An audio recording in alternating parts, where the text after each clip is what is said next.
Om Shanti.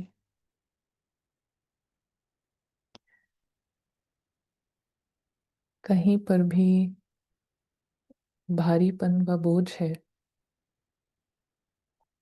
Check करेंगे।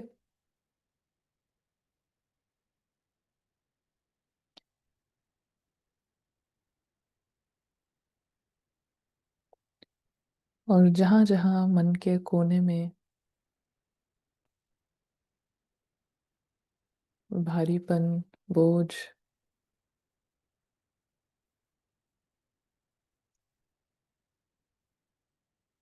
वहां पर हम 1 सेकंड में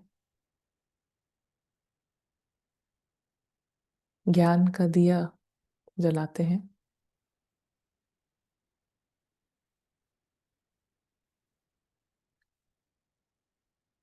100% विशाल बुद्धि का इस्तेमाल करेंगे।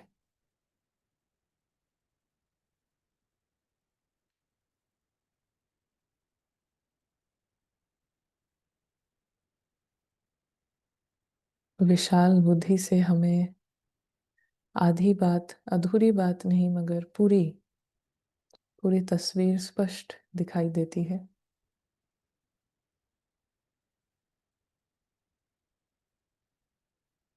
अभी तक जो भी हुआ वो कहानी में उसी प्रकार होना था।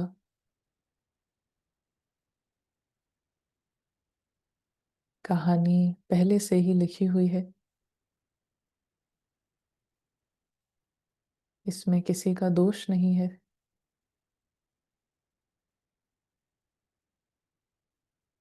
लाइट के जो सभी लोग हैं, लाइट का जो परिवार है, वो इस कहानी में मुसाफिर है।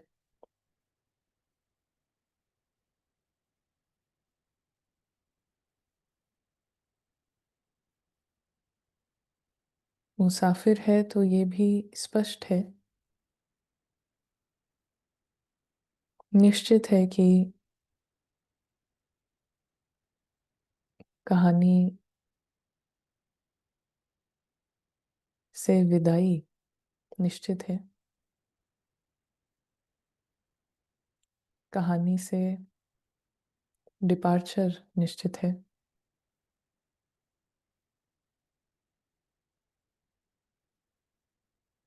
कहानी की दुनिया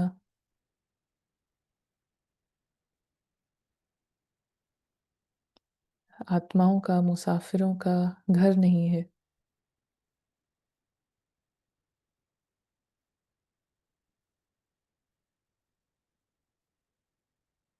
जो कुछ भी दिखाई देता है वो सब कहानी के अंदर है, कहानी के लिए है।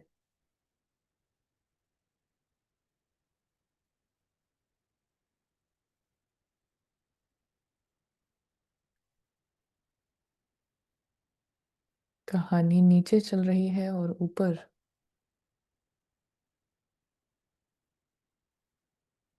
खुले आसमान में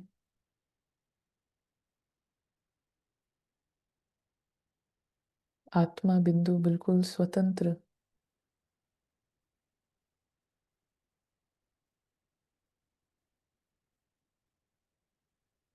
बिल्कुल फ्री।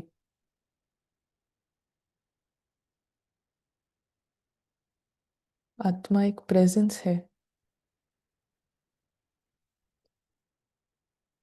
सूक्ष्म है।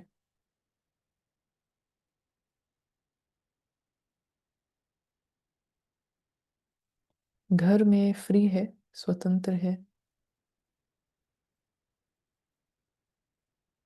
और इसी सेकंड यदि कहानी में आती है तो कहानी में भी उतनी ही फ्री है।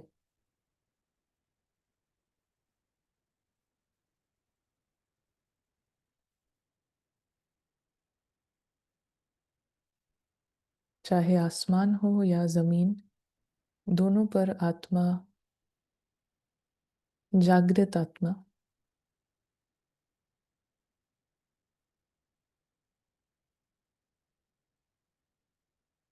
वो बिल्कुल फ्री है।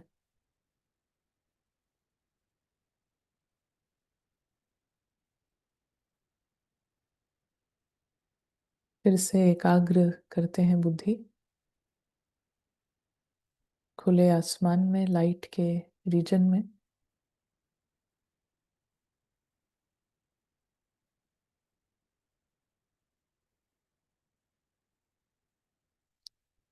यहाँ पर भगवान का परिवार है।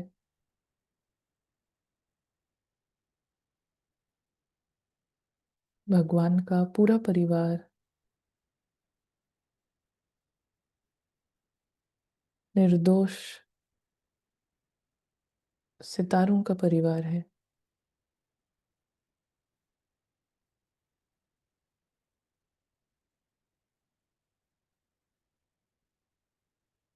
ये अनुभव, ये महसूसता, ये पारस बुद्धि से की जा सकती है।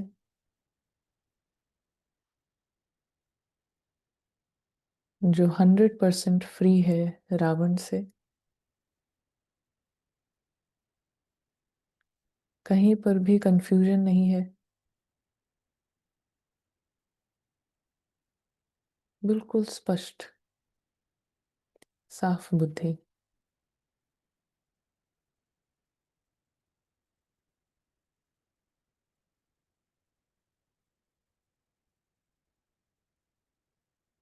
ड्रामा के अंदर भी पारस बुद्धि उतनी ही स्पष्ट, आत्मा 100% क्लैरिटी से सब कुछ देख सकती है। ये ऑप्शन हमेशा मौजूद है। और पारस बुद्धि से ड्रामा की जीरो वैल्यू,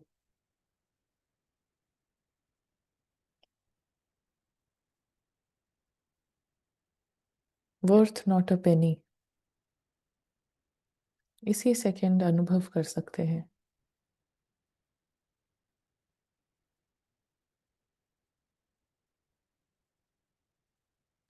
पूरी पुरानी दुनिया, उसकी जीरो वैल्यू, वहाँ की बातों की, वहाँ की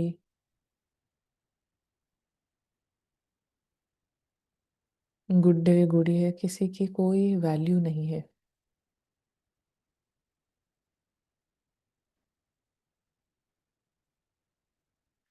इसीलिए आत्मा वहाँ पर एक खेल की वृत्ति से, खेल के एटीट्यूड से वहाँ पर जाती है।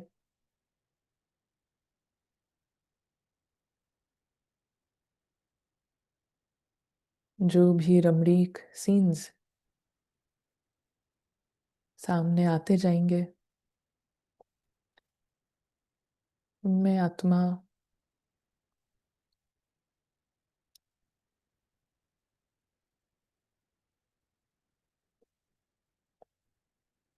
खेल की वृत्ति से ही सब कुछ देखती है। उसका अनुभव पूरी यात्रा में खेल का है।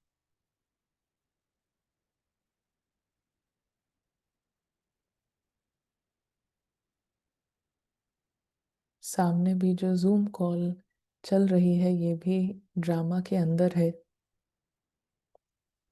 ये भी कहानी के अंदर है, कहानी का ही एक हिस्सा है।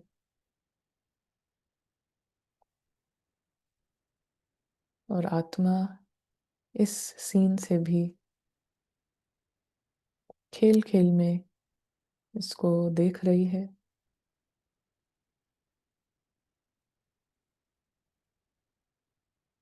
वैरायटी सीन्स सामने आते हैं, मगर ऑल थ्रू आउट जो वृत्ति है, एटीट्यूड है,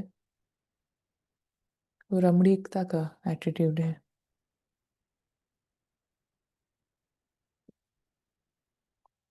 शांति।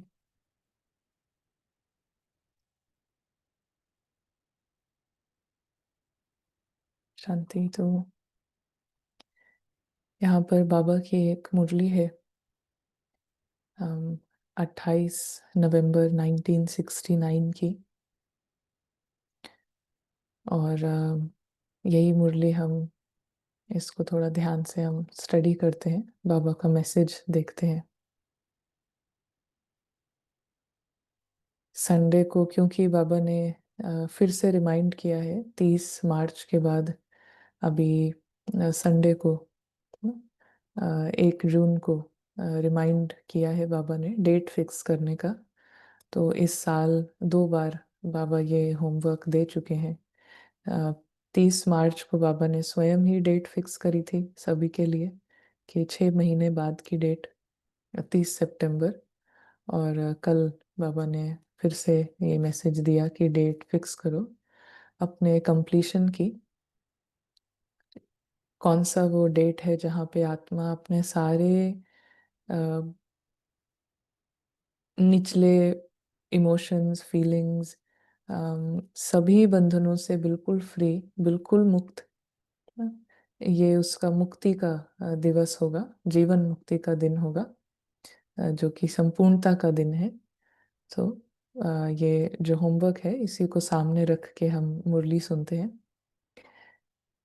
28 नवंबर है ना, 1969। तो आज भट्टी का कौन सा दिन है? आज है संपूर्ण समर्पण होने का दिन। बाप दादा का ऐसा समझकर बुलाया है, बाप दादा को ऐसा समझकर बुलाया है। संपूर्ण समर्पण होने के लिए सभी तैयार हो या संपूर्ण समर्पण हो चुके हो? जो संपूर्ण समर्पण हो चुके हैं, आज उन्हीं का समारोह है। ये सभी के सभी संपूर्ण समर्पण हुए हैं। संपूर्ण समर्पण जो हो जाता है उसकी दृष्टि क्या होती है? शुद्ध दृष्टि, शुद्ध वृत्ति हो जाती है। लेकिन बाबा कहते हैं किस युक्ति से वो वृत्ति, दृष्टि शुद्ध हो जाती है? क्या युक्ति है जिससे दृष्टि भी और वृत्ति भी, आत्मा का देखना, आत्मा की दृष्टि यूज होती है और फिर आत्मिक एटीट्यूड यूज होता है? तो कौन सी विधि है? एक ही शब्द में ये कहेंगे कि दृष्टि और वृत्ति में रूहानियत आ जाती है। रूहानियत स्थूल आंखों से देखने वाली कोई चीज नहीं है। कोई कैसे बात करता है, चलता है, उठता है। रूहानियत अर्थात आत्मिक दृष्टि और आत्मिक वृत्ति। डॉल्स के लेवल पर रूहानियत नहीं देखी जाती है, आत्मा के जगने का साइन है रूहानियत। तो अर्थात दृष्टि वृत्ति रूहानी हो जाती है। कैसे रूहानी हो जाती है, क्या साइन रहेगा? दृष्टि और वृत्ति दोनों रूहानी है, इसका क्या साइन है, क्या निशानी रहेगी? निर्विकारी, कहीं पर लगाव नहीं, पॉइंट समझना, अपनापन। हम्म, गुण ही देखना। हम्म, कोई बॉडी कॉन्शियसनेस नहीं है। हम्म, बाबा कहते हैं जिस्म को नहीं देखते हैं तो शुद्ध पवित्र दृष्टि हो जाती है। जड़ चीज को आंखों से देखेंगे ही नहीं तो उस तरफ वृत्ति भी नहीं जाएगी। जड़ चीजों को दृष्टि से देखेंगे नहीं तो फिर एटीट्यूड में भी वो रिपीट नहीं होगा, क्योंकि जो हम देख रहे होते हैं और एक समय पे हम एक ही चीज देख सकते हैं, या तो बुद्धि की आंख से देख सकते हैं या तो स्थूल आंखों से देख सकते हैं। तो यदि बुद्धि की आंख यूज हो रही है, दिव्य दृष्टि है ना, दिव्य बुद्धि, तो फिर स्थूल नेत्रों से क्या दिखता है उसकी तरफ संकल्प नहीं चलते। लेकिन जब हम दिव्य हद की आंखों से कुछ देखते हैं तो फिर संकल्प भी उसी प्रकार, संकल्प भी वहाँ के ही चलते हैं। जैसे अभी हमने देखा कि जैसी जैसी दृष्टि से जो दिखाई देता है, हम्म, वही उसी प्रकार के संकल्प चलते हैं और फिर वो संकल्प फास्ट चलेंगे। और जो भी संकल्प बार बार चलते हैं फिर वो हो जाती है ना, वृत्ति बन जाती है। कोई भी संकल्प जो बार बार चल रहे हैं वो माना वृत्ति, मतलब वो एटीट्यूड है। किसी के प्रति हमने कुछ सुना, कुछ देखा, और उसके प्रति हमारा ये एक हमने सुना या देखा कि ये एक चोर है ना, तो ऐसा जो हमारा संकल्प ये जो क्रिएट हुआ, तो ये हमारा उसके प्रति एक वृत्ति बन जाती है कि ये ऐसा है। तो अगली बार जब भी वो ना दिखेगा या उसकी कोई बात होगी, तो पहला जो हमारा जो एटीट्यूड है वो सबसे पहले ऊपर आएगा ना। एटीट्यूड ही हमारा होगा कि ये ना चोर है। तो बाबा कहते हैं कि अगर स्थूल आंखें यूज होती हैं तो फिर वही संकल्प, वही बात के बारे में चिंतन चलेगा, ना सोच चलेगी। और वो सोच चलने से वृत्ति कैसे बनती है, बॉडी कॉन्शियसनेस की वृत्ति बनती है ना, देह भान की वृत्ति बनती है। उसमें मोटे रूप से उस वृत्ति में क्या होगा, जो बॉडी कॉन्शियसनेस की वृत्ति है उसमें एक तो होगा कि हम ना बेचारे हैं, विक्टिम चलेगा। फिर उसमें कहीं ना कहीं बेगिंग, ना भीख मांगना, और फिर अधीनता, ना ये भी चलेगी। और आत्मिक वृत्ति है तो उसका क्लियर साइन, ना एटीट्यूड अगर आत्मिक है तो फिर उसका क्लियर साइन है कि एक तो फील होगा कि मास्टर है ना, अधिकारी फील करेंगे, मास्टर फील करेंगे। बेगिंग की जगह भरपूरता होगी, फुलनेस होगी, फुल है वृत्ति। और ये हानि से परे है, माना अविनाशी है, बियॉन्ड हार्म। तो ऐसा एटीट्यूड रहेगा। तो अभी ये बाबा ने अभी इतना हमें क्लियर किया कि जैसी आपकी दृष्टि है वैसे ही आपके संकल्प चलते हैं, और फिर वैसी वृत्ति। और फिर एक बार जैसी वृत्ति हो जाती है फिर वैसी ही दृष्टि हो जाती है, फिर दैट इज द सर्कल। तो जड़ चीज को आंखों से देखेंगे ही नहीं तो उस तरफ वृत्ति भी नहीं जाएगी, दृष्टि नहीं जाएगी तो वृत्ति भी नहीं जाएगी। दृष्टि देखती है तब वृत्ति भी जाती है। रूहानी दृष्टि अर्थात अपने को और दूसरों को भी रूह देखना चाहिए। जिस्म तरफ देखते हुए भी नहीं देखना है, ऐसी प्रैक्टिस होनी चाहिए। तो हम ये स्थूल आंखों से आत्मा नहीं देख रहे हैं कि उसके फोरहेड पे आत्मा हो ना। जब हम फोरहेड पे किसी की आत्मा देख रहे हैं तो मतलब हम स्थूल आंखों का यूज कर रहे हैं। लेकिन बुद्धि की आंख यूज हो रही है तो हमें ये डिटेल्स नहीं दिखती ड्रामा की कि ये फोरहेड है, ये आंखें हैं, ये क्या है। लेकिन बुद्धि से देखने पे एक सेकंड में वो सारा ही शिफ्ट होगा ना। जो ये बॉडी कॉन्शियस लेवल पे ही जो सोल कॉन्शियस का एफर्ट होता है, उसमें क्या है कि सोल कॉन्शियस, हम दूसरे को सोल देख रहे हैं फोरहेड पे, उसके उसको उसको बॉडी के अंदर, अभी बॉडी के अंदर सोल कैसे दिख सकती है ना, बॉडी के अंदर तो सोल दिखती ही नहीं है। एक्चुअली में सभी सोल्स हैं, हम सोल हैं। तो ये बुद्धि की आंख से देखना, तो इतना हमें ना ऐसा नहीं करना होगा कि ये जिस्म नहीं देखना है, बॉडी क्यों दिख जा रही है। लेकिन बात क्या है कि बॉडी दिखना या बॉडी समझने से जो फीलिंग्स आती हैं, जो फीलिंग है विक्टिम की या अधीनता की या बेगिंग की, वो फीलिंग्स आ रही हैं कि नहीं, वो उससे पता चलेगा कि वृत्ति चेंज हो रही है कि नहीं ना। उसी से पता चलेगा कि दृष्टि चेंज हुई कि नहीं। दृष्टि में हम स्थूल आंखों से एक विजुअलाइजेशन कर रहे हैं कि वो आत्मा है, वो वहां पे शाइनिंग स्टार है, तो वो भी ठीक है। लेकिन अगर फीलिंग चेंज हुई तो फिर वो वास्तव में ठीक है, वास्तव में एक्यूरेट है। बट अगर फीलिंग भी रहती है अधीनता की, बेगिंग की, विक्टिम की, हम बेचारे हैं, वो फीलिंग भी रहती है, या कोई और बेचारा है ना, कोई और की बात सुन के वो बेचारा है, वो भी फीलिंग है और फिर हम सोल भी देख रहे हैं, तो वो दोनों चीज़ें साथ में नहीं होंगे। और एक्चुअल में जो इंडिकेटर है कि दृष्टि में क्या है, वो फीलिंग ही है ना, वो हमारा एक्चुअल का अनुभव है। तो जिस्म तरफ देखते हुए भी नहीं देखना, ऐसी प्रैक्टिस होनी चाहिए। जैसे कोई बहुत गूढ़ विचार में रहते हैं, कुछ भी करते हैं, चलते खाते पीते हैं, लेकिन उनको मालूम ही नहीं पड़ता है कि कहाँ तक पहुंचा हूँ, क्या खाया है।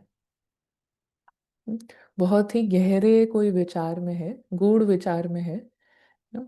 गूढ़ रूप से मतलब वो चिंतन में है, गहरे विचार में है, गहरे चिंतन में है।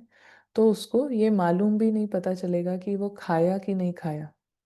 तो उसको वो फीलिंग भी नहीं आएगी कि हाय बेचारा, मैं मेरे को कितना ये, या फिर खाया नहीं है तो वो अधीनता हो रही है, या फिर बेगिंग हो रही है। वो तीनों ही फीलिंग्स नहीं है, है ना, तीनों ही फीलिंग्स नहीं है। तो बाबा कहते हैं कि ये कोई एक्चुअल में ना किसी चिंतन में है, तो यदि हम बुद्धि से प्रैक्टिस कर रहे हैं, बहुत गहरे प्रैक्टिस में है, तो फिर वो इस तरीके की फीलिंग्स ही नहीं आएंगी।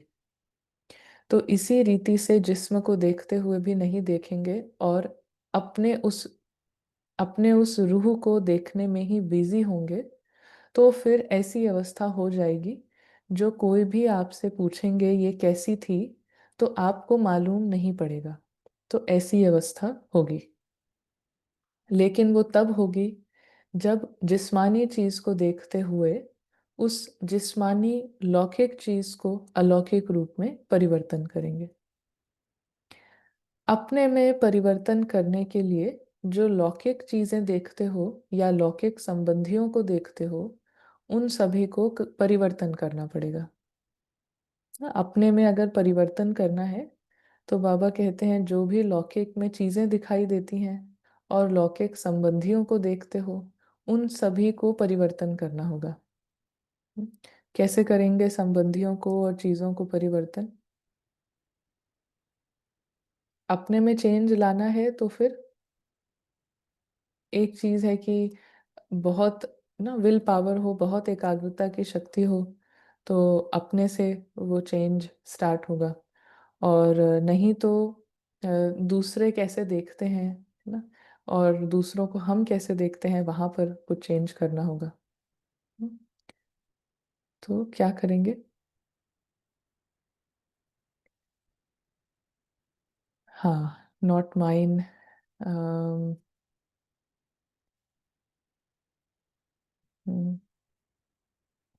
अलग अलग जवाब है। तो यहाँ पे बाबा कहते हैं कि लौकिक में अलौकिकता की स्मृति रखेंगे, लौकिकता में अलौकिकता की स्मृति रखेंगे। भले लौकिक संबंधियों को देखते हो, लेकिन ये समझो कि अब हमारी ये भी ब्रह्मा बाप के बच्चे पिछली बिरादरी हैं। ब्रह्मा वंश तो है, क्योंकि ब्रह्मा ही क्रिएटर है, तो भले भक्त ज्ञानी व अज्ञानी है, लेकिन बिरादरी तो वे भी है। तो लौकिक संबंधी भी ब्रह्मा वंशी हैं, लेकिन वो नजदीक संबंध के हैं और वो दूर के।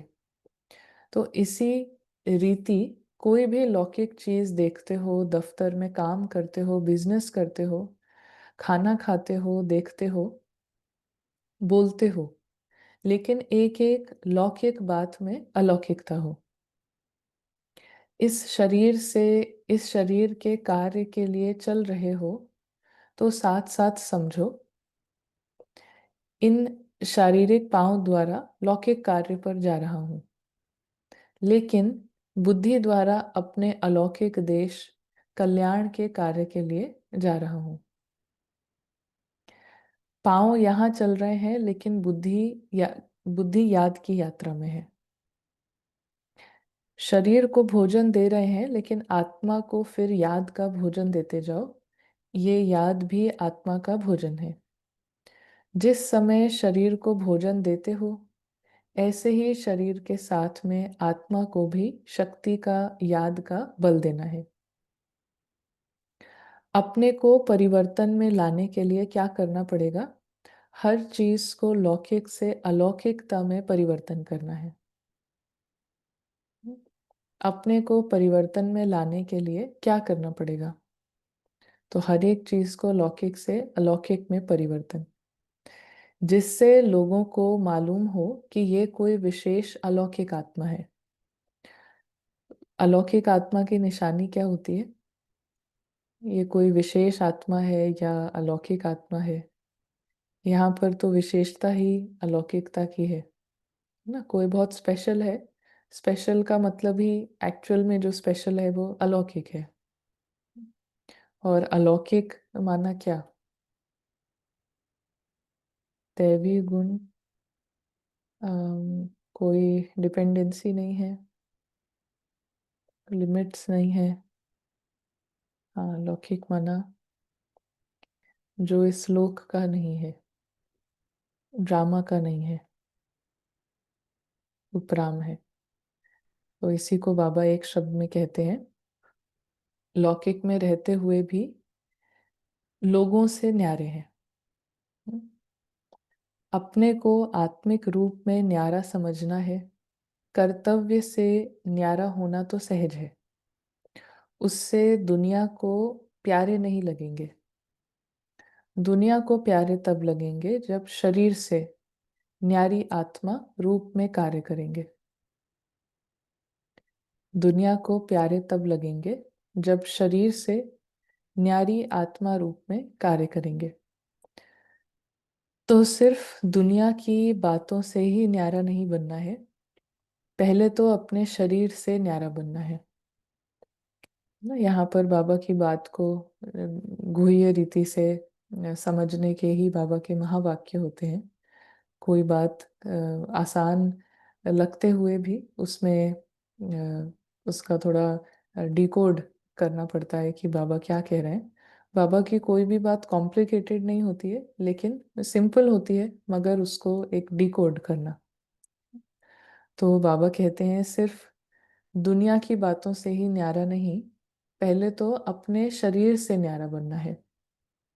तो शरीर का मतलब है कि आत्मा यहाँ पर आई है और किस चीज से वो एसोसिएटेड है ना। तो वो शरीर से एसोसिएटेड है। और शरीर से क्या होता है? शरीर से पूरा रोल प्ले हो रहा है, पार्ट प्ले हो रहा है। तो एक्चुअली जो पार्ट है, रोल है, उससे न्यारा होना, उसमें सभी बातें आ जाती हैं। शरीर भी, वो संस्कार भी, पुराना ना चाल चलन, सब कुछ आ जाता है।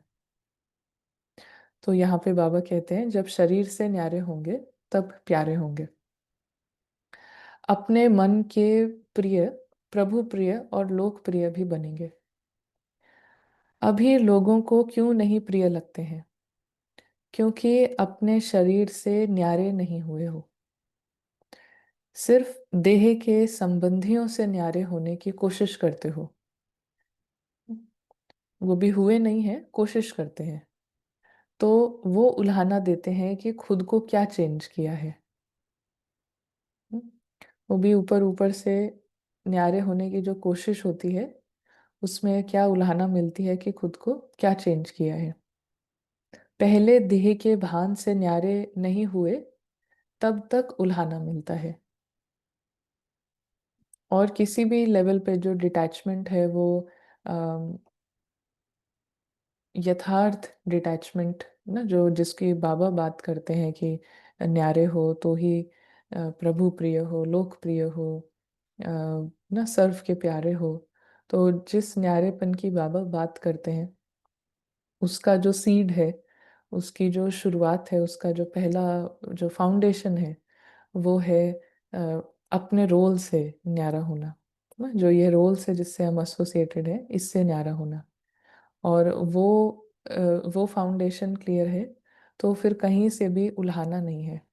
हम्म, और वो चीज़ नहीं है, वो पहला स्टेप नहीं है। और बाकी किसी लेवल पे हम किसी भोजन से, किसी वस्तु से, किसी व्यक्ति से, किसी भी चीज़ से हम डिटैच हो रहे हैं, दूरी क्रिएट करते हैं, तो उसमें हमेशा रावण की, क्योंकि मिक्सचैरिटी होती है, तो रिजल्ट कभी भी उसमें परमानेंट या लॉन्ग टर्म रिजल्ट नहीं होगा। वो बैकफायर करेगा। चाहे वो कोई वस्तु हो, चाहे वो कोई व्यक्ति हो, कोई भी चीज हो।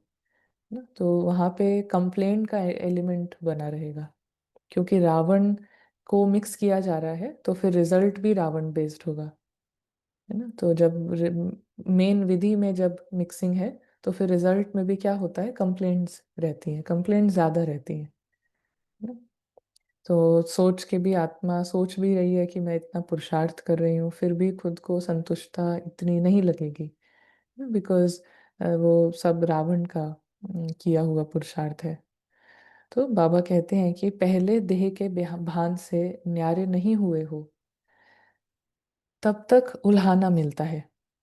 पहले देह से न्यारे होंगे तो उल्हाना नहीं मिलेगा ना। पहले कोई देह से न्यारा होगा, जैसे आत्मिक एक वो जो विशेषता बाबा ने कही ना, एक न्यारापन क्रिएट हो जाता है।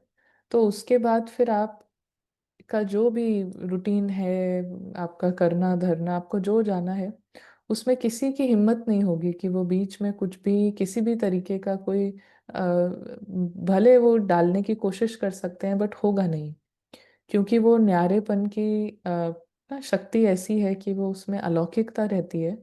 तो अलौकिकता के आगे कितना भी बड़ा रावण हो वो झुकेगा जरूर ना, चाहे वो शब्दों से ना माने, चाहे वो कुछ भी प्रिटेंड करे, बट एक्शन लेवल पे वो कहीं कहीं पे भी रोक नहीं सकता है। वो पावर होती है जो बाबा ने कहा ना, अगर पहले आपका देह भान से न्यारे हो, तो देह भान से पहले न्यारे होने की वजह से एक्चुअल की यथार्थ अलौकिकता रूहानियत जिसकी बात हो रही है, उसके आगे हर आत्मा के अंदर दिल से ये रहेगा कि ये कुछ तो ना है, ना कुछ उसको फील होगा, आत्माओं को आसपास ये फील होगा कि कुछ भी बोलो लेकिन ये है तो डिफरेंट। तो उसमें फिर वो कहीं से भी बंधन कोई डालने का, उसका सत्य का वो मैजिक अलग मैजिक होगा ना, उसमें बहुत ही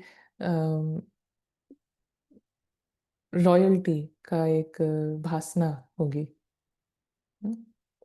तो पहले देह से न्यारे होंगे तो उल्हाने नहीं मिलेंगे और ही लोकप्रिय बन जाएंगे।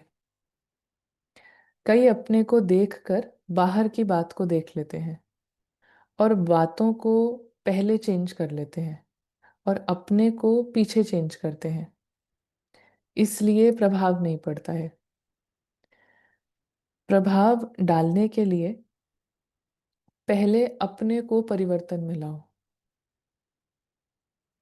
अपनी दृष्टि वृत्ति स्मृति को, संपत्ति को, समय को परिवर्तन में लाओ, तब दुनिया को प्रिय लगेंगे। अपनी दृष्टि वृत्ति स्मृति को, संपत्ति को, आप जो समझते हैं कि ये मेरे खजाने हैं, है ना, मेरी संपत्ति है, उसको परिवर्तन करो और समय को परिवर्तन में लाओ, तब दुनिया को प्रिय लगेंगे। क्योंकि जब संपूर्ण हो गए तो उसके बाद फिर क्या करना है, बोलना चलना कैसे है, कैसे हो, वो बता रहे हैं। जैसे आपकी यादगार शास्त्रों में बताते हैं, संपूर्ण समर्पण किसने और किसको कराया और कितने में कराया, यादगार की याद आती है ना। तो यादगार है राजा जनक का मिसल। किसी ने कहा कि यादगार जो है राजा जनक का मिसल, तो बाबा कहते हैं कि वो तो, उनको तो बच्चों ने कराया, लेकिन बाप ने कराया ऐसा भी यादगार है। बतलाते हैं ना कि वामन अर्थात छोटा, सभी से छोटा रूप किसका है, आत्मा और परमात्मा का। तो बाप ने आकर माया बलि जो बलवान है उससे 3 पैर में सब कुछ लिया, अर्थात संपूर्ण समर्पण बनाया। आप लोगों को भी संपूर्ण समर्पण करना है, अर्थात जो भी माया का बल है वो सभी कुछ त्यागना है। माया का बली नहीं बनना है, लेकिन ईश्वरीय शक्ति में बलवान बनना है। तो जैसे वो 3 पैर दिखाते हैं, ये कौन सी 3 बातें सुनाई जाती हैं जिससे संपूर्ण समर्पण आ जाता है। तो मनसा वाचा और कर्मणा के लिए शिक्षा कौन सी है? अगर वो तीन बातें याद रखेंगे तो संपूर्ण समर्पण में ही आ जाएंगे। वो तीन बातें कौन सी हैं? एक तो देह सहित सभी संबंधों का त्याग। मनसा के लिए ये पहली बात है कि देह सहित ना, पहले तो यही डॉल मेरी नहीं है, और फिर उस डॉल से साथ जितनी भी डॉल्स हैं वो भी कोई मेरी नहीं है, तो उनका त्याग। तो ये बोलने में नहीं करना है या एक्शंस में नहीं करना है, लेकिन वो ही मानसिक है ना, आपकी मानसिक वृत्ति है, मनोवृत्ति है। तो मनसा में क्या है? एक तो देह सहित देह के सभी संबंधों का त्याग। माम एकम याद करो, तो ये हो गया मनसा। वाचा के लिए शिक्षा क्या मिलती है? हर समय जैसे मोती चुभते हैं, इस रीति मुख से रतन ही निकले। एक दूसरे को पत्थर नहीं लेकिन ज्ञान रत्नों का दान देना है। और कर्मणा के लिए यही याद रखो कि जो कर्म मैं करूंगा मुझे देख सभी करेंगे। दूसरी बात जो दूसरी बात की जो करेंगे सो पाएंगे। तो कर्मणा में पहली चीज है कि मैं जो करूंगा उसको ही देख कर सब करेंगे, और जो करता है वो पाता है ना, जो करेगा सो पाएगा। तो ये दोनों बातें याद रहने से कर्मणा में बल मिलता है। अर्थात जो सभी के संपर्क में आते हैं उसमें बल मिलता है। तो समझा, मनसा वाचा कर्मणा के लिए इन मुख्य बातों को याद रखें, तो फिर संपूर्ण समर्पण जो हुए हो उसको अविनाशी बना सकेंगे। ऐसे नहीं कि यहाँ पर संपूर्ण समर्पण का नशा चढ़ा है, वो बाद में कम हो जाए।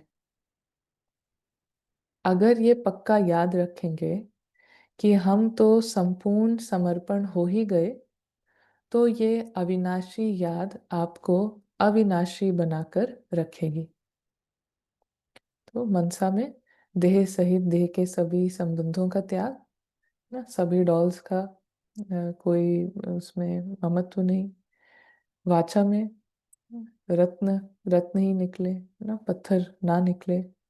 और कर्म में जो मैं करूंगा मुझे देख सब करेंगे, और जो करता है वो पाता है, जो करेगा सो पाएगा। ऐसे नहीं कि यहाँ संपूर्ण समर्पण का नशा चढ़ा है और वो बाद में कम हो जाए। अगर ये पक्का याद रखेंगे कि हम तो संपूर्ण समर्पण हो ही गए, तो ये अविनाशी याद आपको अविनाशी बनाकर रखेगी। अगर आप कुछ डगमग हुए तो फिर समस्या डगमग करेगी। आपके डगमग होने को और समस्याओं को देखते हुए लोग भी उसका तमाशा देखेंगे। आपके डगमग होने को और समस्याओं को देखते हुए लोग भी उसका तमाशा देखेंगे। बाप दादा तो देखते रहते हैं। तो बाबा कहते हैं, साथ किसके रहेंगे? सभी अपना साथ निभाएं। बाबा कहते हैं कि साथ किसके रहेंगे? साथी उंगली छोड़ दे तो क्या करेंगे? सभी अपना साथ निभाएं। बाप दादा तो किसी न किसी रूप से साथ निभाने अर्थात उंगली पकड़ने की कोशिश करते रहते हैं। इतने तक जो बिल्कुल सांस निकलने वाला भी होता है तो भी जान भरते हैं। लेकिन कोई ऑक्सीजन लगाने ही ना दे, नली को ही निकाल दे तो क्या करेंगे? अगर बाप दादा का सहयोग चाहिए तो वास्तव में सहयोग कोई मांगने की चीज नहीं है। सहयोग स्नेही को स्वतः ही प्राप्त होती है। आप बाप दादा का स्नेही बनो तो सहयोग स्वतः ही प्राप्त होगा। मांगने की आवश्यकता नहीं है। आधा कल्प मांगते रहे भक्त रूप में, तो अभी बच्चा बनकर भी मांगते रहे तो बाकी फर्क क्या रहा भक्त और बच्चे में? लेकिन कारण क्या है कि अज्ञानी होकर सहयोग मांगते हो, अधिकारी समझो, तो फिर मांगने की आवश्यकता नहीं है ना। ज्ञान की अथॉरिटी माना ज्ञान इतना स्पष्ट रूप में हो तो सब कुछ ना, आत्मा के लिए सब अधिकार है। बाबा का साथ अधिकार है, बाबा का संग अधिकार है, तो उसमें मांगने की आवश्यकता नहीं। तो बीती सो बीती, जो बीत चुका उसका चिंतन ना करके बीती हुई बातों से शिक्षा लेकर आगे के लिए सावधान। अगर बीती हुई बातों को सोचते रहेंगे तो ये भी एक समस्या हो जाएगी। समस्याएं तो बहुत आती हैं, ये भी एक नई समस्या खड़ी कर देंगे। बीते को परिवर्तन में लाने, बल भरने के लिए उस रूप से सोचो। अगर ये सोचेंगे कि ये क्यों, कैसे हुआ, अब कैसे होगा, जंप दे सकूंगा या नहीं, तो क्वेश्चन नहीं करो। क्वेश्चन मार्क के बदली फुल स्टॉप बिंदी लगाओ। बिंदी लगाना सहज होता है, और क्वेश्चन मार्क तो कोई लिख सके व नहीं, लेकिन यहाँ क्वेश्चन लगाना सभी को आता है। बिंदी लगाते जाओ तो बिंदी रूप में स्थित हो सकेंगे। तो बीती को परिवर्तन में लाने, बल भरने के लिए उस रूप से सोचो ना, माना आत्मिक रूप से सोचो। अगर ये सोचेंगे कि ना क्यों, कैसे, क्या हुआ, तो फिर बाबा कहते हैं क्वेश्चन नहीं, क्वेश्चन मार्क के बदली फुल स्टॉप। तो अभी जितना हमने मुरली देखी ना, बाबा का जो मैसेज हमने लिया, इससे कुछ पॉइंट या कोई प्रश्न आ रहे हैं तो अभी हम ले सकते हैं। जी अजय भाई, आप पूछ रहे हैं? जी जी एक जी एक्सपीरियंस शेयर करना है इसके रिलेटेड कि जी जैसे ये कहते हैं कि अगर हमने रोल और मैपन को कम नहीं किया और कोई स्थूल चीज को छोड़ने का प्रयास किया, जैसे इसमें एग्जांपल दिया गया कि किसी व्यक्ति या खाना कुछ, लेकिन इसमें हमारा एग्जांपल है कि हमने मतलब लास्ट ईयर तो फ्रूट्स खाने की सोची थी कि फ्रूट्स खाएंगे, तो कुछ एक दो मास तो फ्रूट्स खाए, तो ना उससे टेम्परेरी रूप से ब्लिस का अनुभव तो हुआ कि, पर वो कंप्लीट ब्लिस नहीं थी, पर हाँ अच्छा अनुभव हुआ, क्योंकि जब आप डाइजेशन रोक देते हैं तो वो होता है। लेकिन अभी ये चीजें समझ आ रही हैं कि उससे ना उस टाइम पे एक नई आइडेंटिटी खड़ी हो गई, और कि मैं बहुत त्यागी हूँ और मैं पुरुषार्थी हूँ, तीव्र पुरुषार्थी हूँ। अपने में एक श्रेष्ठता का भाव आ गया, और दूसरों में उनको मतलब थोड़ा कम आंकना कि ये सब ग्रेन्स खाते हैं, ये सब है, और मतलब उसी रूप में आइडेंटिटी बन गई। तो जैसे कि कहा गया है कि ना रावण जैसे जैसे बड़ा होता चला जाता है, तो फिर वहां पे फिर उसका ये परिणाम हुआ कि बहुत टॉक्सिक हो गया वहां पे माहौल सेंटर पे, कि भाई और सब रोकने लगे, और फिर ये संकल्प लेने लगे कि तो चाहते ही नहीं है कि मैं तीव्र पुरुषार्थ करूं, और सब मुझे दुखी कर रहे हैं, और विक्टिम और वो बैगर वाली मेंटेलिटी, तो वो सब हुआ। तो ना मेन चीज यही है कि ना हमें एक और आइडेंटिटी खड़ी ना करने के बजाय ना उसी पे पहले रोल को छोड़ना है। स्थूल चीज छोड़ने से कुछ ऐसा बहुत बड़ा लाभ नहीं होगा, लाभ मिले, सॉरी, लाभ मिलेगा, लेकिन उसके साथ ना फिर वो रावण भी मिक्स होता हुआ चलेगा। ये है एक एक्सपीरियंस था। Thank you. बहुत ही इम्पोर्टेंट है ना पॉइंट शेयर किया, और सभी के पास ऐसा कुछ ना कुछ एग्जाम्पल हम देख सकते हैं, मगर यहाँ पे बहुत ही क्लियर हो जाती है बात कि कैसे ना जो रियल न्यारापन है उससे आत्मा खुद संतुष्ट होती है, और फिर आसपास वाले भी। और जहाँ पर भी ना मिक्सिंग रहती है तो हम देखते हैं कि टेम्पररी शायद अच्छा भी लगे, मगर फिर से कुछ ना कुछ आइडेंटिटी क्रिएट हो जाती है। तो बहुत ही अच्छा एक चेकिंग का आईना ना सब देख सकते हैं। जी ओम शांति दीदी। दीदी अभी मुरली के अंदर बाबा ने बोला था कि अगर आप अपने आप को अधिकारी समझते हो तो कुछ मांगने की भी जरूरत नहीं होगी। तो उस वक्त एक्चुअली आई एम थिंकिंग कि अगर फॉर एग्जाम्पल कोई आत्मा अधिकारी समझती है तो कुछ मांगने की जरूरत नहीं होगी। मतलब क्या उसके आत्मा के संकल्प होंगे, क्या स्टेज होगी, मतलब ये थोड़ा क्लेरिफाई है। For example sometimes we are waiting for some person to meet and that time we think वो जल्दी आ जाए, वो जल्दी आ जाए। तो उस वक्त हम बोलते हैं बाबा उनको जल्दी बुला दो। तो मतलब टाइम जा रहा है तो उस अकॉर्डिंग, मतलब क्या वो मतलब I think I am clear about this question कि what I am hmm. Asking कि मतलब अधिकारी समझेंगे तो कुछ मांगने की भी जरूरत नहीं पड़ेगी। We are begging for something, some scene of drama to go according to me. Is that what it is like? Baba mean to say that अधिकारी समझेंगे तो कुछ मांगने की जरूरत नहीं पड़ेगी। जी। वो अधिकारी नहीं समझना मतलब रावण कभी भी आत्मा को अधिकारी नहीं फील होने देता है।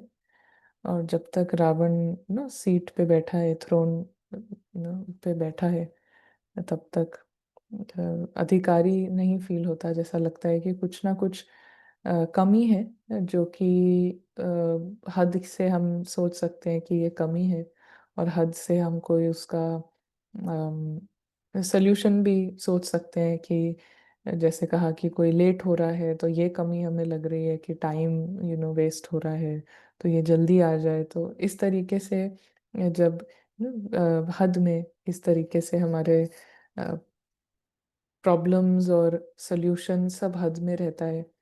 और उसकी वजह से जो बाबा को के साथ भी जो हमारा संबंध है वो भी एक हद में आ जाता है कि ये हो जाए तो फिर ना। और आत्मिक रूप से हम देखें, आत्मा के लेवल से देखें, जो कि आत्मा का जो दृष्टिकोण है, जो कि बाहर का दृष्टिकोण है ना, परे का दृष्टिकोण है, तो वहां से हम क्या देखते हैं कि आत्मा को ड्रामा से कुछ चाहिए ही नहीं है ना। जैसे कहा था ना कि पहले हम ऐसा बोलते हैं कि कुछ नहीं चाहिए, कुछ नहीं चाहिए, वो एक एक्सटर्नली एक पुरुषार्थ है, मगर रियली में जैसे आत्मा, क्योंकि उसका वो घर ही नहीं है, तो उसको वहां से कुछ चाहिए ही नहीं है। तो जो सबसे हाईएस्ट हमारा जो दृष्टिकोण होता है वो सिर्फ आत्मा का दृष्टिकोण है। और जब हम आत्मा के दृष्टिकोण से देखते हैं तो आत्मा के पास अभी भी स्वतंत्रता है। वो वही सेम आत्मा ड्रामा में चली जाए तो वो ही लेवल का उसका स्वतंत्रता है ना। ऐसा नहीं कि हम स्काई में हैं, घर में हैं तो बहुत फ्री हैं, और फिर जब ड्रामा के किसी सीन में आते हैं तो हमें लगता है नहीं ये चीज़ ऐसी हो जाए। तो उस अपनी स्थिति को, अपनी जो सीट है, अपनी जो पर्सनालिटी है, उस रूप से जब हम देखते हैं, उस पर्सपेक्टिव से देखते हैं, तो ड्रामा कैसा है, एक खेल चल रहा है जो कि ऑलरेडी कहानी है। कहानी इज स्क्रिप्ट, कहानी अपनी स्क्रिप्ट पे चलती है। कहानी का ऐसा कोई हिस्सा नहीं है जो हम अपने हिसाब से चला सकते हैं। तो ये कंप्लीट जैसे जागृति, और वो हमें अपने को फोर्स नहीं करना पड़ रहा है कि ये कहानी मेरी नहीं है, लेकिन अच्छा ही उसमें लग रहा है कि ये तो कहानी हमारी है ही नहीं, तो हम यहाँ पर बस आए हैं।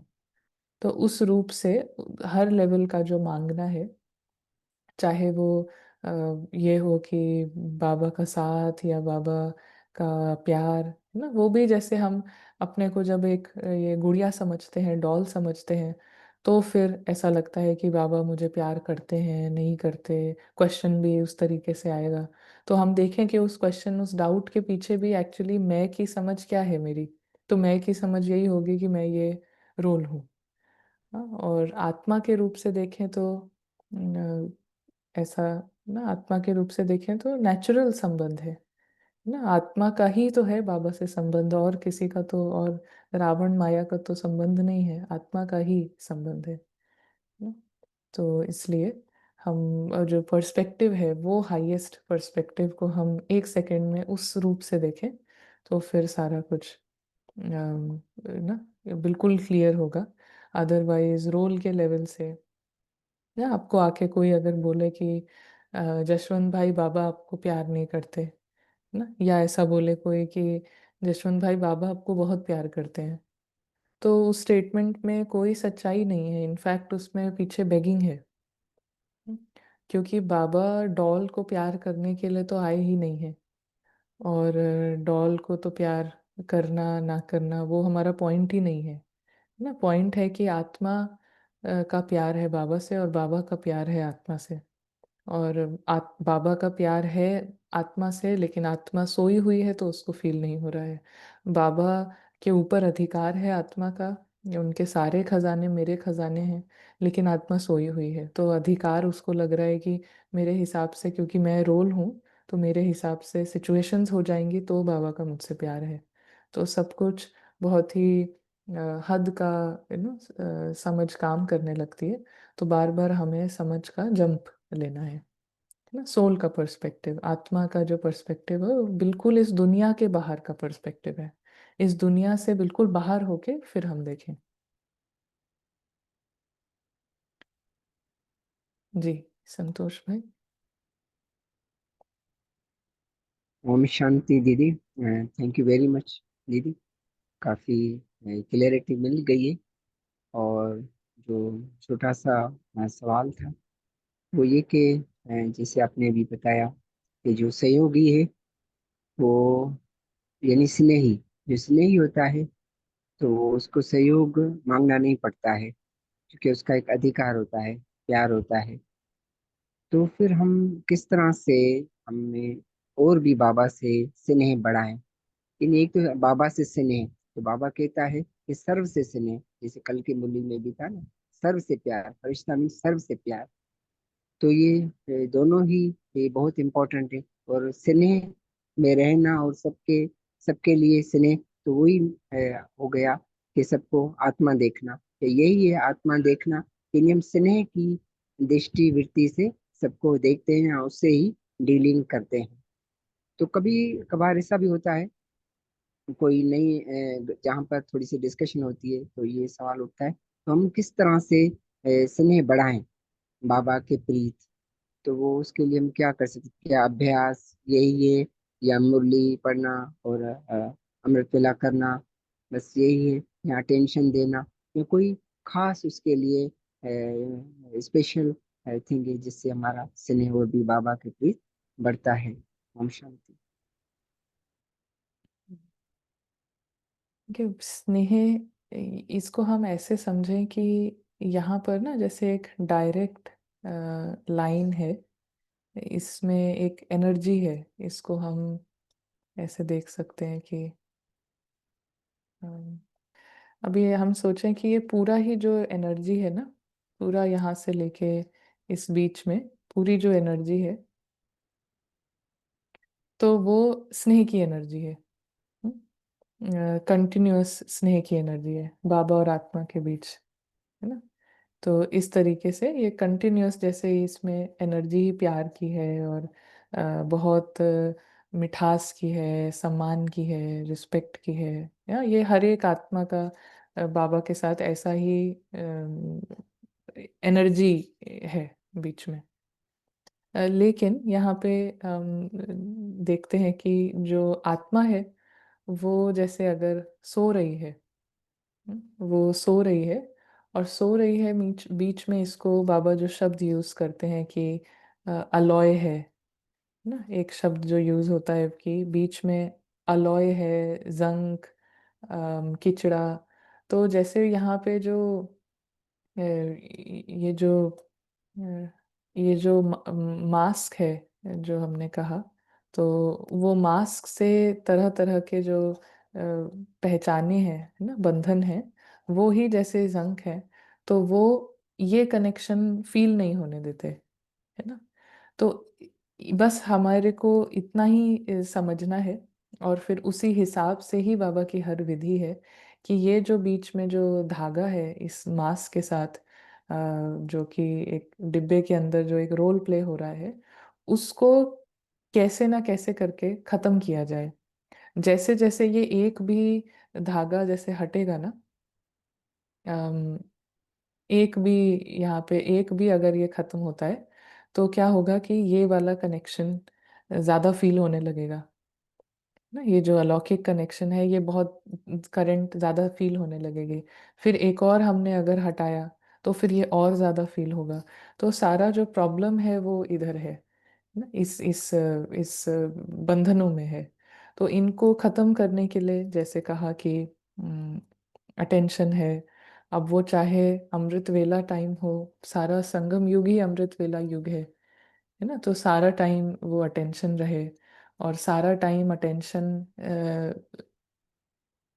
रखना, ये कोई ऐसा तो है नहीं कि हमने सोचा कि आज सारा दिन अटेंशन रखें और वो हो जाता है। क्योंकि ये सारे जो बंधन है वो इतने रियल और इतने पावरफुल हो चुके हैं कि माया जो है वो पूरी तरीके से काम करती है कि कैसे हम ना होने दें, अटेंशन ही ना जाने दें।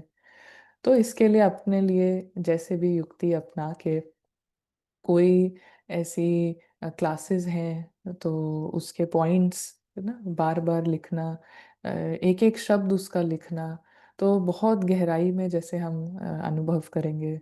और अलग अलग विधियों से ना अटेंशन देना, ड्रिल करना, लेकिन एक ना सुनने और लिखने इसका भी हम इस्तेमाल करके जितना ज़्यादा हो तो उतना ज़्यादा इधर की तरफ थोड़ा सा लाइट का वातावरण रखेंगे तो बंधनों से जैसे थोड़े समय के लिए अटेंशन हटता है।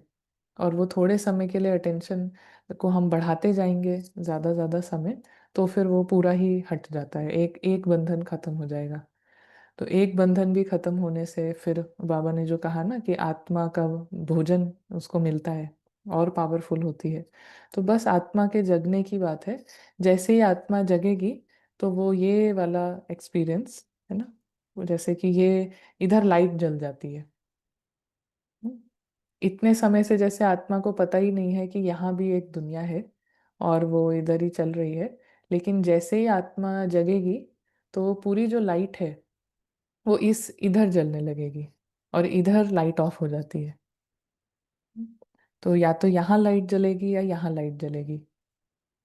तो हम अगर इधर जलाते हैं तो इधर बंद हो जाती है। तो इस तरीके से हमको ऐसा कर सकते हैं जी। और कुछ इसमें ऐड करना चाहेंगे? नहीं दीदी, थैंक यू वेरी मच दीदी। बहुत एक्यूरेट आपने बताया कि ये प्रैक्टिसेस हैं, जितना हम प्रैक्टिसेस करते जाते हैं उतना ही बंधन मुक्त रहते हैं और उसका हमें अनुभव होता है। जी दीदी, हम शांति। ओम शांति दीदी। दीदी मैं आपने पिछली मुरली जो सुनाई थी अव्यक्त मुरली जिसमें आपने लव एंड पावर के लिए बोला था, उसका एक एक्सपीरियंस शेयर करना चाहती हूँ। जी। दीदी जब आपने लव एंड पावर का बोला था तो मन में थॉट्स थे। एक्चुअली मैं बाबा से पूछ रही थी कि बाबा लव का मीनिंग क्या होता है, मतलब क्या मैं उसे आर्टिफिशियल वे में नहीं, मतलब लव, आप लव क्या होता है, मैं ऐसे बाबा से सवाल कर रही थी। तो ये फीलिंग आई कि आपने जो बोला था कि लव ही पावर है और then it will become bless. तो वो कैसे होता है कि जो लव है बाबा से जो अपनापन फील होता है, वो जो अथॉरिटी फील होती है, जो अथॉरिटी है मेरी, वो सेंस में आकर जब वो खुद ही पावर बनती है। जब आपने बोला कि बच्चे को कोई देगा, कुछ कैंडी देगा तो वो नहीं जाएगा, तो एक्चुअली वो समझ में आ रहा था कि लव की पावर कैसे होती है। क्योंकि उससे पहले मेरे बहुत बुरी तरीके से विकल्प चल रहे थे, बहुत ज्यादा, मतलब इतना हालत खराब थी कि मैं सिर्फ आपकी क्लास ऑन कर लेती थी या जो भी अच्छे क्लास ऑन करती थी ताकि मेरा डिस्कनेक्शन ना हो। और इसमें दो चीजें मैं शेयर करना चाहती हूँ। एक कि मीटिंग ग्रुप में आने से ये फायदा रहा कि चलते रहे, गिरे नहीं। और दूसरा, जब आपका वो पॉइंट आपने अव्यक्त मुरली से सुनाया लव एंड पावर, उसे समझाया कि पावर, लव ही पावर होती है, वो दीदी इतने अच्छे से समझ में आया कि मैंने जब बाबा से पूछा कि बाबा लव का मीनिंग क्या होता है, तो जो अपनापन बाबा के साथ, मतलब हम हैं ही बाबा के, वो कितनी बड़ी पावर है, वही तो पावर है जिससे पूरा चल रहा है। तो उसके लिए मैं ये शेयर करना चाहती थी कि वो इतना आने के बाद, जैसे जो संकल्प चल रहे थे, जो तूफान उठ रहे थे बुद्धि में, वो तूफान उसकी तरफ बॉदरिंग भी नहीं थी कि वो है या नहीं है या एग्जिस्ट करते हैं, उसकी तरफ बुद्धि जा ही नहीं रही थी। जैसे कि माया है पर उसकी तरफ वो कैंडी दे रही है, लेकिन वो कैंडी चाहिए नहीं, मतलब इंटरेस्ट नहीं है, कोई उसकी सोच ही नहीं है। तो दीदी उसी के लिए आपको थैंक यू बोलना चाहती थी। थैंक यू दीदी। ओम शांति दीदी। बहुत अच्छे अच्छे एक्सपीरियंसेस हैं बाबा के नॉलेज के। जी। शांति दीदी। जी। दीदी ये एक्सपीरियंस मतलब शेयर करना चाह रही थी, एक्सपीरियंस इन द सेंस कि जिसने सोल को जागृत करने में हेल्प की। तो जैसे मेडिटेशन में बाबा रोज रोज कहते हैं कि आत्मा के पास ऑप्शन है। तो दीदी ये ऑप्शन वर्ड जो है वो बहुत सोल को क्लिक करता है। बार बार ये वर्ड ना, मतलब इससे बहुत हेल्प मिली सोल को जागृत रहने में कि yes we have option to always be in Baba's company. Soul के पास हमेशा ही ये ऑप्शन ओपन रहता है, ये तो सोल जबरदस्ती की ड्रामा में फंसती है। और दीदी फिर जैसे एक बारी आपने क्लास में बोला भी था कि जब हम कुछ बार बार करने लगते हैं ना तो जल्दी ही उसमें इंटरेस्ट आने लगता है। तो जैसे ये ड्रिल्स वगैरह इसको पहले जैसे समझ नहीं आती थी इतनी, बट फिर इसको ये लगा कि मतलब तो मतलब आत्मा को एकदम से ऐसा लगा कि इंटरेस्ट आने लगेगा जब करेगी। तो सोल जो है वो लग गई फिर बार बार ड्रिल करने में ना। नहीं तो ऐसे कॉन्टिन्यूटी ऐसे लगता है कि निरंतर हैं हम बाबा के साथ, बट वो वाली बात नहीं होती है। जब ड्रिल करते हैं तो इम्पोर्टेंस पता चली इस ग्रुप के थ्रू कि जो हम 1 मिनट 2 मिनट की एक्यूरेट याद से जो लाइट शाइन करते हैं वो अलग ही आता है उसका रिजल्ट। एंड दीदी जैसे एक बारी ये भी समझाया था आपने कि भाई जैसे सोल का जो है आप अपना नाम रख सकते हैं, सीक्रेट नेम जैसे। तो इसने भी एक सीक्रेट नेम रखा, वो बाबा और इसके बीच में है, तो जो एक संगीता करेक्टर है, तो अब ये थर्ड पार्टी देखने में इसको बहुत हेल्प होती है। और वो जो छोटे छोटे जो आप गोल्स कहते हैं कि सिर्फ छोटे छोटे गोल्स बनाओ, बहुत बड़े नहीं कि हम पूरा दिन निरंतर बाबा की याद में रहेंगे, छोटे छोटे। जैसे ये अगर बस खाना बना रही है तो बाबा बस ये जब तक सब्जी छौंकनी है ना तब तक मतलब कि तू मुझसे नहीं छूटेगा। या कहीं जा रही है तो बाबा बस वो नेक्स्ट मोड है ना तब तक तू मुझसे नहीं छूटेगा। तो मतलब ये मतलब बार बार ये बहुत छोटे छोटे से ड्रिल्स करती है, 30 सेकेंड्स के 1 मिनट के। तो उस चीज ने बहुत हेल्प की है, बहुत ज्यादा, कि मतलब जो निरंतरता याद में आनी चाहिए ना वो इसको महसूस होने लगी है बाबा के साथ। वो मतलब कि वो एक कर्म करके फिर दूसरे के लिए गोल बन जाता है, बाबा बस अब ये यहाँ तक तू नहीं छूटेगा ये चीज। तो बस दीदी यही शेयर करना था। Thank you. ओम शांति। जी। बहुत ही अच्छा रिमाइंड किया है बाबा की जो कुछ विधियां हैं बाबा ने हमें दी हैं, तो वो भी रिमाइंड हुई। ओम शांति दीदी। जी।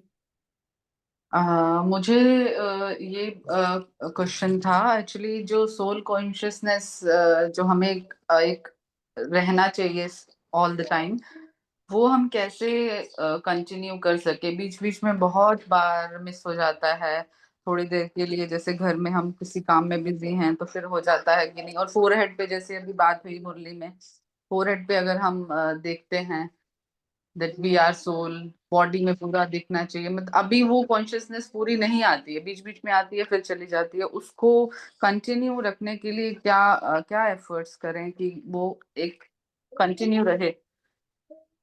हम्म। जी। उसको कंटिन्यू करने के लिए जैसे अभी बहन ने भी शेयर किया था कि छोटे छोटे जो गोल्स हैं वो बनाना। और छोटे गोल्स कितने जितना ज़्यादा हमने जो गोल सेट किया है अपने लिए वो जितना अचीव करेंगे तो गोल को बढ़ाने की पावर आती जाती है। तो यदि हम 1 मिनट का भी टारगेट रखें कि 60 सेकेंड्स, कोई और थॉट नहीं, सिर्फ घर के और अपने उस अनुभव में, तो 60 सेकेंड्स अगर हम कर लेते हैं तो अगली बार हम उसको 80 कर सकते हैं। लेकिन अगर 60 सेकेंड्स ही नहीं कर सकते तो फिर 1 घंटा तो बहुत बड़ी बात हो जाती है।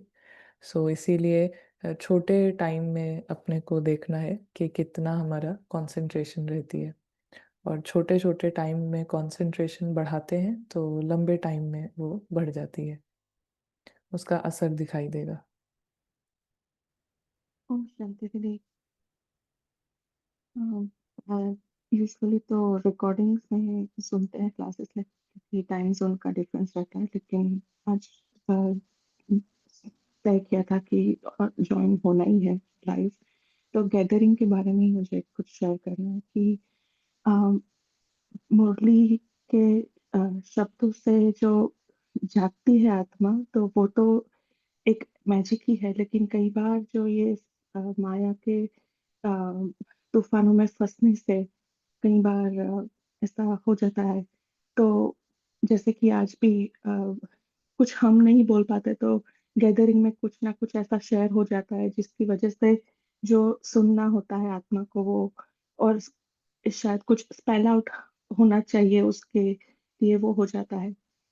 जैसे आपने बताया कि डी कोडिंग, तो बहुत ही हेल्प रहती है वो।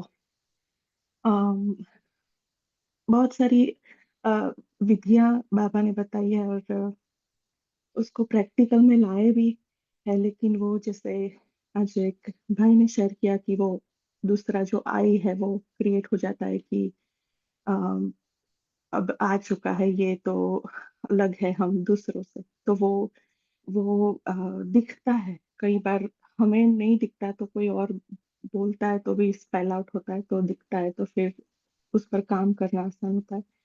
तो यही बताना चाहते थे कि बहुत ही हेल्प हेल्प ऐसे ही हेल्प मिलती रहती है बाबा की। तो बहुत बहुत शुक्रिया। Thank you. एक्चुअली में है ना, काफ़ी गैदरिंग में आने से कहीं ना कहीं से ना आंसर मिल जाते हैं। और मेन चीज़ है कि गैदरिंग या संगठन माना ही वो संगठन जो हमारा डायरेक्शन जो है वो राइट जगह अलाइन कर दे ना। संगठन जिसको बाबा कहते हैं, शब्द भी कितना निराला है ना जो बाबा यूज़ करते हैं। वो ये नहीं कहते हैं कि ग्रुप या एक साथ हो जाओ, लेकिन वो बोलते हैं संगठन। तो संगठन माना ही ऐसा संघ जो हमें जिस जो हमने ठाना है, जो हमारा गोल है, उसकी तरफ हमें अलाइन कर दे अगर हम थोड़ा भी ऑफ ट्रैक हुए हैं। सो ये हमारे को अच्छा अपॉर्चुनिटी है ना। कोविड के समय से ही ये विशेष ड्रामा का जैसे एक गिफ्ट शुरू हो गया, और बहुत ही अच्छा ये सभी का चांस रहता है। और हाँ, ये सीक्रेट नेम वाला ट्रिक जो है, तो एक युक्ति जो यूज़ कर सकते हैं कि शरीर का जो भी नाम है उससे हट के हम आत्मा का भी नाम रखें। और यहाँ पे टिप यही रहेगी कि आत्मा का नाम बहुत ज्ञानी और योगी टाइप रखने का ज़रूरत नहीं है। लेकिन जैसे शरीर का नाम अगर सुनीता है तो आत्मा का नाम एज सिंपल एज कुछ बनीता, ऐसा कुछ है ना।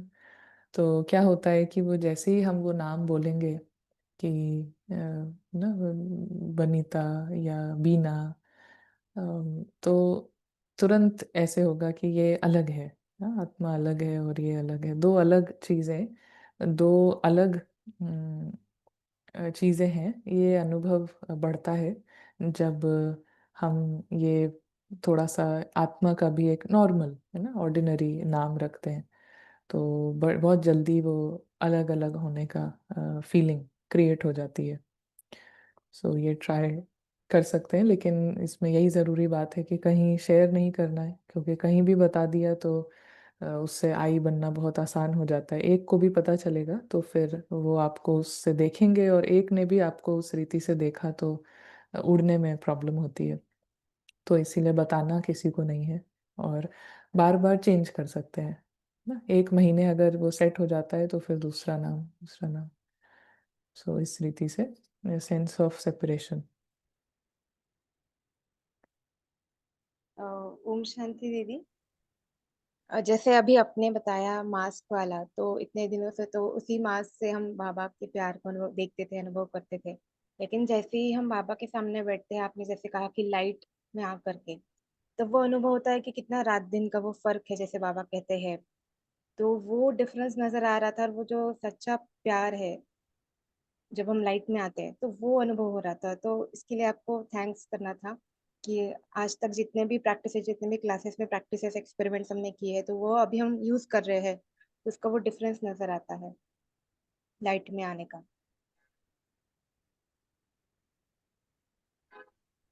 वाकई में ना बाबा की जितनी भी प्रैक्टिसेस हैं, और उससे हम इंस्टेंट हम देखते हैं कि अप्लाई करने से इंस्टेंट चेंज है। सो कविता बहन, कल आप शेयर करना चाह रहे थे, आई गेस एंड में रह गया था। यदि आप कुछ फाइनली कुछ बोलना चाहें, इफ यू आर फ्री, तो बोल सकते हैं, अदरवाइज हम यहाँ पे एंड हाँ करेंगे। हाँ, जी। ओम शांति दीदी। थैंक यू दीदी, यू रिमेम्बर, थैंक यू।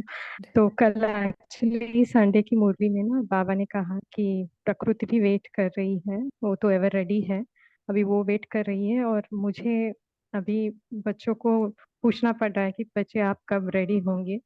तो वही जो हम मेहमान का पर्सपेक्टिव लेते हैं ना, तो हम इतने जिद्दी मेहमान बन गए हैं, जो जहाँ पे हम आए हैं इस प्लैनेट पर, तो यहाँ की प्रकृति अ, जिन्होंने वेलकम किया था हमारा सतयुग में बहुत अच्छे से, अभी वो कह रही है कि अब तो पूरा इतने दिन हो गए, अभी आप नहीं जा रहे हो, कब जाओगे। तो बस ऐसा थोड़ा चला था चिंतन, तो वो शेयर करना था, बस उतना ही दीदी। तो वो जैसे कि बाबा को पूछें कि आपके बच्चे आए हुए हैं, इतने साल हो गए, सब कुछ यूज कर लिया, अभी कब जाएंगे यहाँ से। हम्म। हम्म। जी।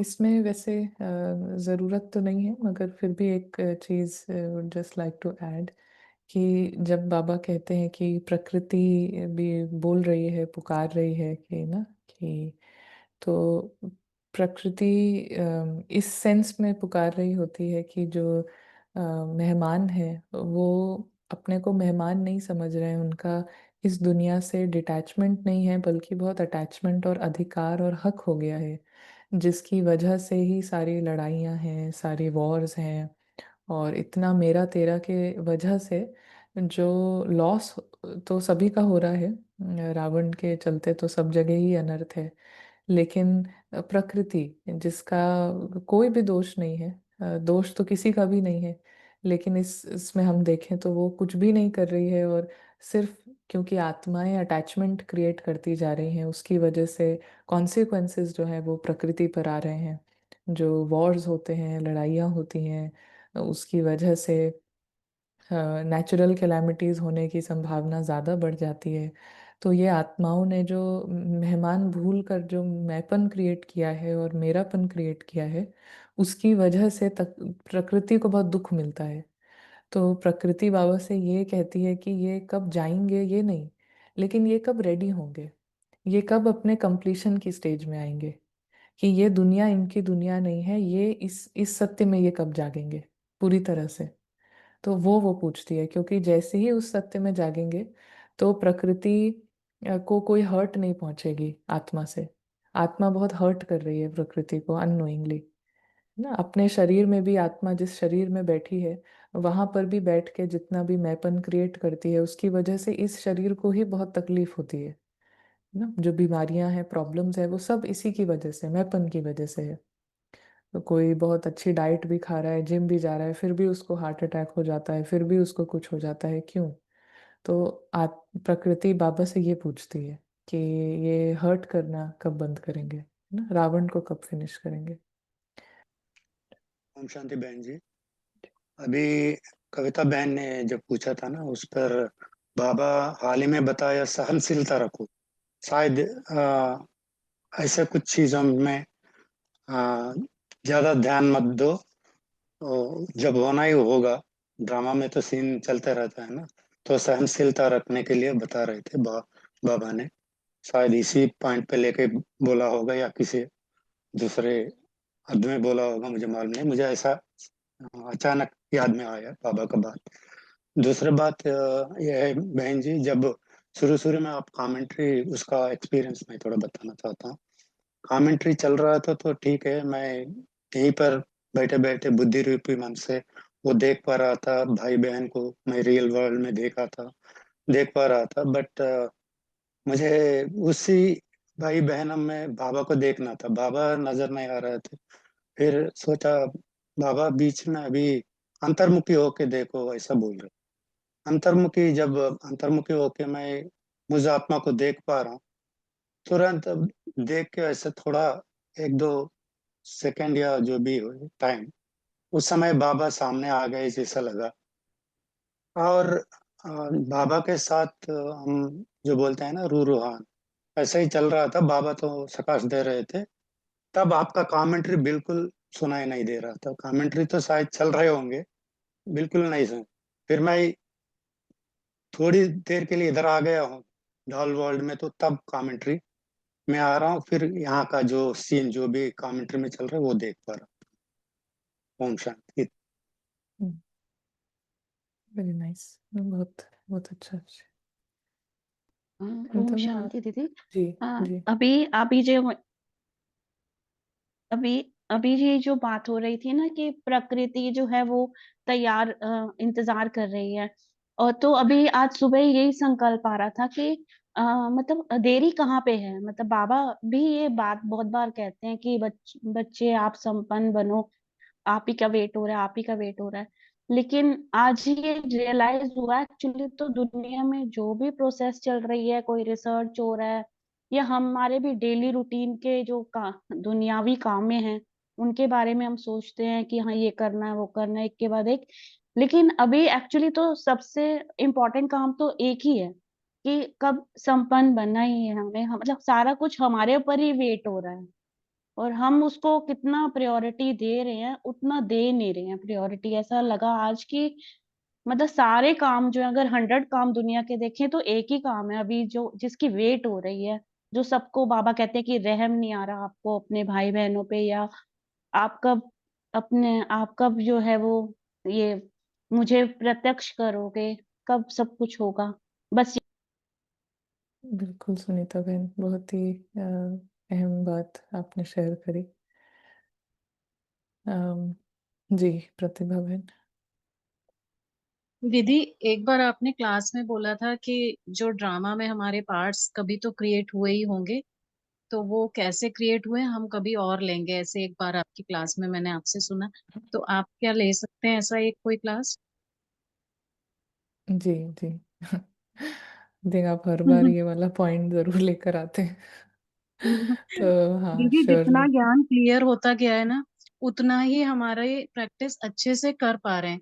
जैसे कई बार इसको भी हम नेगेटिव भी मैं इवन बहुत देर से सोच रही हूँ हैंड रेस करूँ इस क्वेश्चन के लिए, फिर मुझे लगता है ये भी तो देहभान ही है, मुझे क्या करना है अब ड्रामा के सब चीजें जान के वो कैसे हुआ क्या, ये भी एक देहभान है। पर फिर भी लगता है कि जितना क्लियर हो जाएगा ना उतना ही फिर हमारा उधर इंटरेस्ट और ठीक ठीक रहता है। मतलब ज्ञान भी तो इसीलिए है ना, सब जी पता चले फिर तो फिर बड़ी जी मुश्किल से मैंने अपने आप को तैयार किया कि चलो एक बार दीदी से पूछ तो लेते ही हैं। जी जी श्योर। हाँ, ये आप अगली बार ना जैसे स्टार्टिंग में ही एक बार जैसे आप चैट पे लिख दीजिएगा या रिमाइंड कर दीजिएगा, तो जी स्टार्टिंग में ही फिर हम ले लेंगे इसको। जी, थैंक यू जी। तो जी आयुष भाई फाइनल। ओम शांति दीदी। जी अ, मेरे को अपने बिहेवियर में ऐसा समझ में आ रहा है कि जैसे कभी कभी हमको लगता है कि कुछ चीजें जो है, मतलब हम अपने आसपास की चीजों को देख के जज करते हैं कि कुछ हो रहा है, तो उसमें हमको लगा कि ये मतलब जो वैल्यूज के हिसाब से वैसे नहीं चल रहा है, हमको ऐसा लग रहा है। पर आसपास के जो लोग हैं उनको वो मतलब उतना उतना ऐसा लग रहा है उनको ठीक है, मतलब ठीक है, इट्स ओके। तो वहां पे मन बहुत ज्यादा ऑफेंड करता है, या फिर कहना चाहिए कि शांत नहीं रहता है। और फिर हमको लगता है कि ये तो सही है ना, मतलब कि क्योंकि हम फॉर वैल्यू किसी चीज के लिए खड़े हो रहे हैं, स्टैंड ले रहे हैं, पर वो अंदर से फिर ऐसा भी फील होता है कि ये जिद हो रही है।